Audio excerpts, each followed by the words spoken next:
Welcome back, guys. Now this week I've decided to focus on the XJS. I think it deserves a little bit of long awaited TLC. I took the car in to be tracked this week because I felt a bit of play in the steering, and it was sort of pulling to one side a little bit.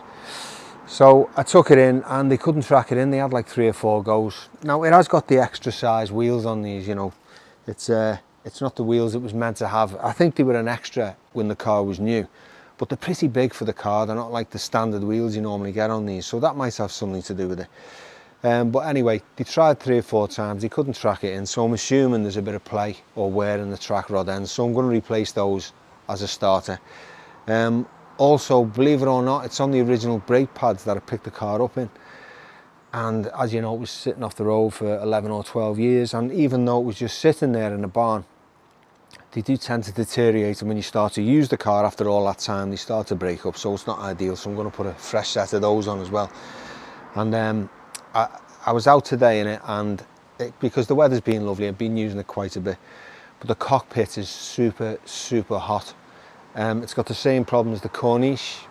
The aircon just isn't working, so I'm going to have to go through that in the same way I did with that one. So we'll start off with a new compressor, then I'll move to the condenser, then I'll sort all the hoses out, and we'll just have to go from there. It's just a process of elimination like everything else. But just take a look at this. Disaster struck this morning. So I was out visiting a friend, and when I came back out to the car, lo and behold, there was a huge pool of oil underneath it. Now this happened to me years ago. When I was a young actor, I was doing a play up in Brighton, and I was driving a 1960s Mercedes Pagoda at the time. I came out the stage door that night, and there all over the floor was a huge pool of oil, and you can see where the oil cooler's actually burst here, and then it's just running along the cross member and dripping out at the sides.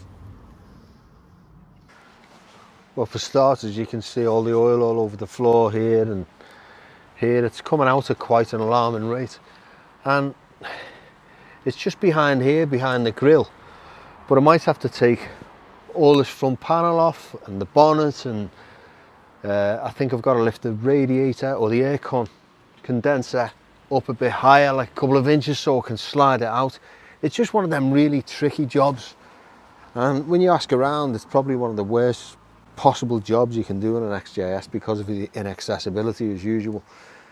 But it's just one of those things. It's the blood of the engine. It's coming out at an alarming rate, and if I drive the car, I'm going to lose all the oil and I'll end up, you know, the engine will go bang. So it's a really serious problem to have, and it's just one of those things. I've got to just crack on and do it, really. I think the part's about 800 quid from Jaguar, and the problem is if you get an aftermarket part, you've got to change the ends on the pipes, and they're a couple of hundred quid each, so you're basically chasing your tail on this one. I mean, I could get the ends made up, like get the pipes cut and get new ends crimped on, but I'll have to have a little think what I'm going to do with it. But there's another problem anyway with the black Corniche, because after about a couple of months that lost all its gas. I'll come and show you anyway. I'm going to have to do the condenser on that first. Right, so remember last time we worked on the air conditioning, I just didn't have any whatsoever. The car was off the road for many years, as you know, and so we just set about getting it up and running again. I realised that the compressor, the clutch wasn't kicking in on it, so I replaced that with a brand new unit which I got from IntroCar. Replaced various switches and electrical gubbins, also replaced the dryer which is recommended with the compressor. It worked for a couple of months, everything was great, and then suddenly nothing. I checked the gas, there was no gas in it, so I've obviously got a leak coming from somewhere. It could be one of these hoses, it could be from anywhere really, it could be the condenser. So I think that's the next port of call. I'm going to take the grill off, swap the condenser over. I got a brand new one delivered from IntroCar this morning, and I'll get it gassed up again, and we'll just see how it goes. We'll just go from there. It's basically trial and error on a system as old as this one. You're just chasing your tail for a bit until you finally find the problem. So hopefully, fingers crossed, the condenser, the new condenser will sort that out. So one thing left to do as usual. Let's get stuck in. So let's begin with replacing them track rod ends on the Jag.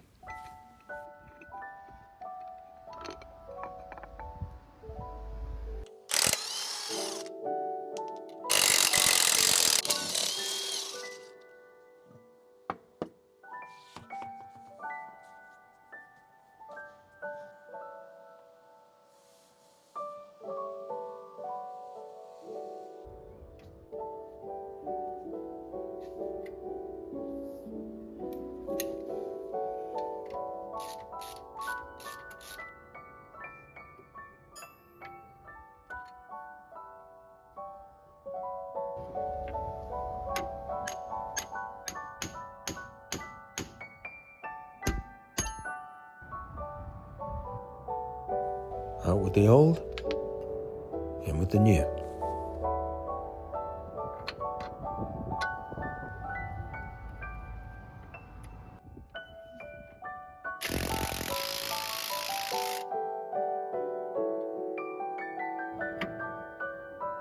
So next it's out with those old brake pads, cap off the reservoir to make way for that extra fluid when you bend the piston back.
And with that done, I'll move around to the back for those dreaded rear calipers buried in the middle of the axle. Looking at the pads on this side, they look brand new. Yet when we go over to the other side, well, they're practically non-existent. You can tell these haven't been changed for a really long time. See, because the stopping emphasis is on the front brakes, the rears only provide about a quarter of the pressure needed, and they also take a lot longer to wear down, so people tend to neglect them and just replace the fronts. You can see whoever's done this job has realised how tricky it is and thought, blow this for a game of soldiers, and just left the other side. Wedged the piston back so there's room for the new pad. I was amazed I was able to do this. These were in such bad shape I thought I had no chance. So this will do the trick for a while till I'm able to drop the axle and do the job properly. Here's the new. And this is the old. I mean, just look at the state of that. Even the rivets are worn down. No wonder there was a scraping noise coming from the back.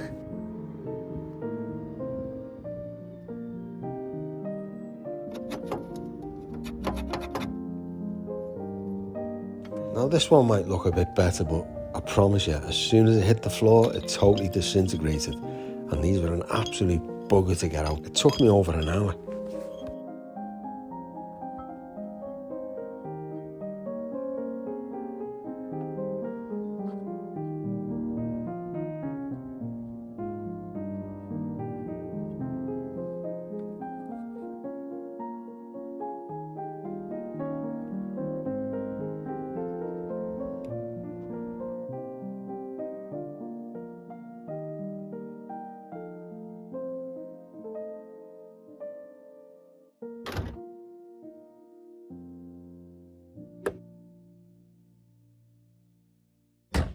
Now next up on the list, I've got a problem with condensation in the car, and it's really been bugging me because even though it's garaged, there's a terrible smell of damp.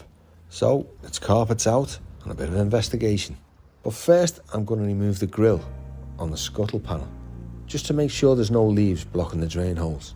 Water leaks are a pain in the arse because you can never really find where the water's coming in from, and it takes a lot of investigation before you do. I mean, just look at these carpets. These have been wet for a while. No wonder the car smelled of damp. And just take a look at this soundproofing. Everything's saturated through. Well, this is all going to have to come out. The floor dried out with hair dryers, and then after a thorough clean, fresh soundproofing cut and glued back in.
I mean, just look at that. That's like a bucket of Legionnaire's disease.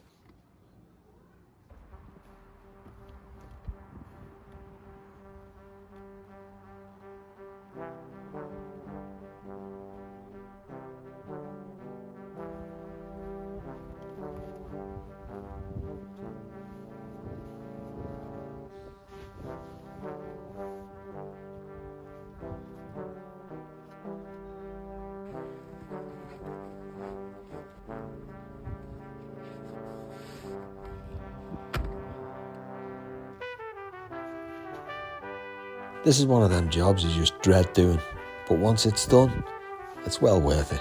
This will smell like a brand new car again.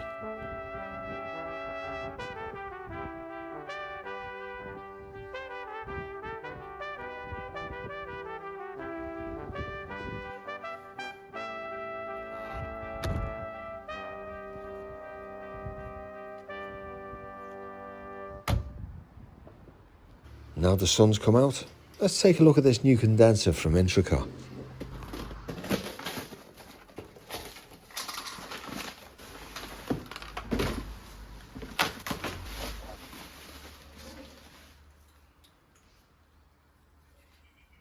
That looks good. Right, let's get it fitted.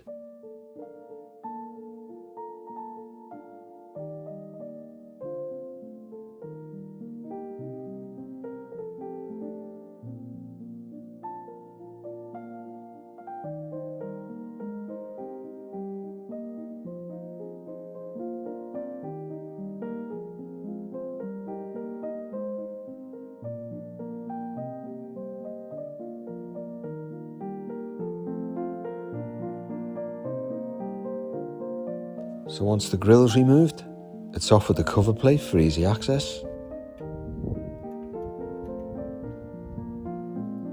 And then it's off with the pipes.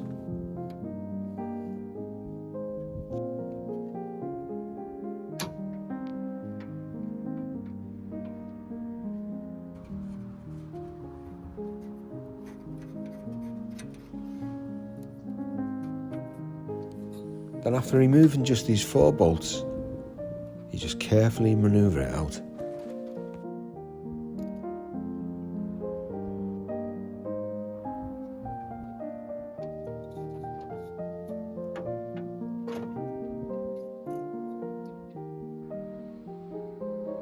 Then after replacing the O-rings, in goes the new condenser.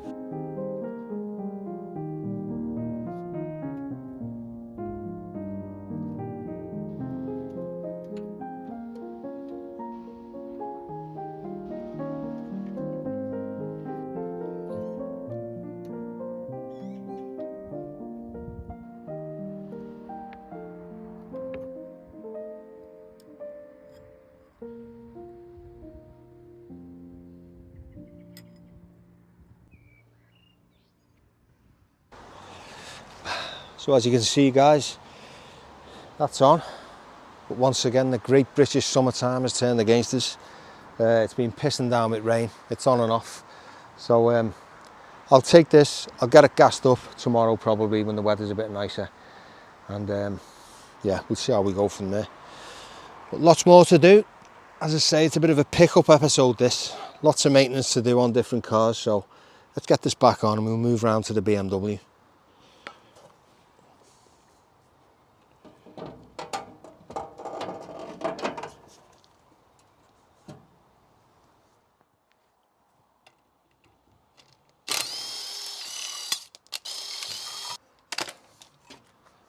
Now another thing I'm only just getting around to addressing is this.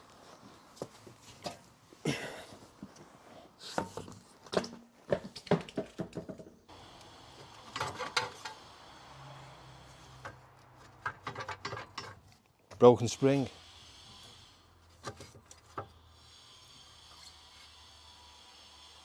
Now I can tell you what happened here. I went to the States, I've been over there a few times now, as you know, to do that one night ESL. A couple of times ago when I was returning, I normally just drive this into London because I can park it anywhere, I don't have to worry about it. It's just one of the runarounds, as you know. And because I was away for like 2 or 3 weeks, I thought, you know, I'll take this down, leave it there, and then pick it up on the way back and drive home. So it gets back from Heathrow. I picked it up off a friend's driveway, and the spring had snapped on the driveway. I mean, thank God. I mean, I was so lucky because I'd just done like a 4-hour journey from Liverpool, flat out, you know, to make the plane and all the rest of it. And, you know, luckily it had snapped on the driveway. If it had happened on the motorway, I think it would have been total catastrophe. You know, I probably wouldn't have been here now. So thank you, whoever's watching over me. But yeah, I literally drove away off the driveway and I thought, what's that noise? I got a couple of 100 yards and all of a sudden my front tyre went bang, and the spring, it just snapped, and the sharp bit had gone through the inside of the tyre and just totaled it basically. So it's been basically sitting on the street for the last 6 months, and because of being so busy I just haven't had the chance to get round to it. So hence this episode, picking up a lot of pieces, doing a lot of, you know, well-awaited maintenance work on a few of the cars. So yeah, let's get stuck into this one, shall we? Not looking forward to this one. Now, believe it or not, this is quite a common occurrence amongst Mercedes and BMWs of the early 2000s onwards. When these cars, previously known for their build quality and durability, suddenly took a downward turn in their battle to compete with the likes of Audi and VW, who were outselling their main adversaries. So, in their plight to sell cheaper cars, it's simple. Their reputations suffered.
Oof, look at the state of that.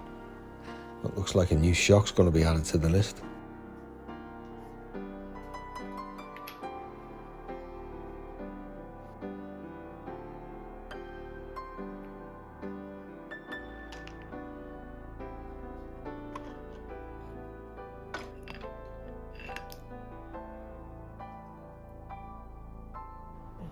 Along with the new top hat.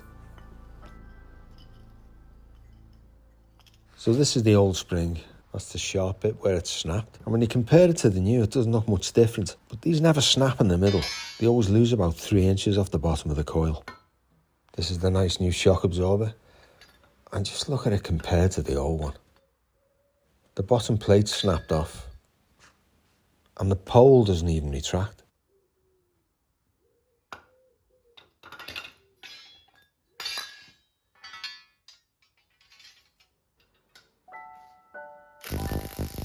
I always dread doing this because it's such a dangerous thing to do. It's one of them jobs that should just be left to the experts.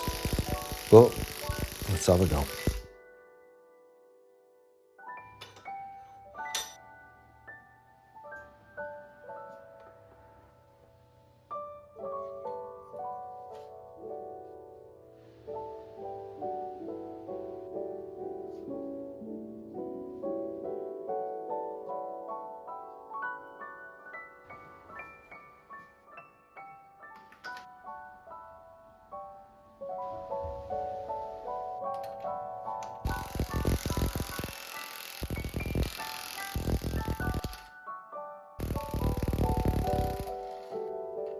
Well, this all went well, or did it? Remember the bump stop that was here, and all the excitement? Yep, I've forgotten to fit it, so it's all got to come off again, and start again. Oh dear.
Oh well, that was a pleasant afternoon, and we got a few more unpleasant jobs ticked off the list.